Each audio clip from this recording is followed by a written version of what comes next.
তো হেল্ল' গাইছ আপোনালোকে কেতিয়াও ভাবিছেনে ট্ৰেইনৰ পাছফালে যে কাটা চিনটো থাকে এইটো কিহৰ কাৰণে থাকে কেতিয়াও ভাবিব পাৰিছেনে তো মই কৈ আছোঁ যে ট্ৰেইনৰ পাছফালে যিটো কাটা চিন থাকে সেইটো মানে ইয়াৰ পিছৰ ডাব্বা বুলি যিটো কয় যে ডাব্বাটো আছেনে নাই যদি নাথাকে তেনেহ'লে কাটা চিনটো নাথাকে সেইটো মানে ট্ৰেইনৰ ডাব্বাৰ লাষ্ট কিহতহে থাকে যিটোৰ কাৰণে আমি বুজিব পাৰোঁ যে ইয়াৰ পিছত আৰু কোনো কি নাই তো এটাই মেইন কাৰণ হ'ল যে ট্ৰেইনৰ পাছফালে কাটা চিনটো থাকে আৰু লগতে এটা সৰু লাইটো থাকে আপোনালোকে ধ্যান কৰিছে না নাই নাজানো মুঠ কথা এটা সৰু লাইটো থাকে সেইটোও একটা কাৰণ হয় এই দুটাই কাৰণ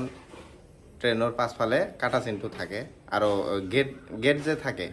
গেটৰ মানুহজনে চেক কৰে যে এই কাটা চিনটো আছে না নাই যদি নাথাকে পিছত আৰু ব্যৱস্থা যিকোনো এটা ব্যৱস্থা কৰে তো আজিৰ ভিডিঅ'টো এইখিনিয়ে আপোনালোকে মোৰ চেনেলটো ছাবস্ক্ৰাইব কৰিব আৰু মোৰ লগত থাকিব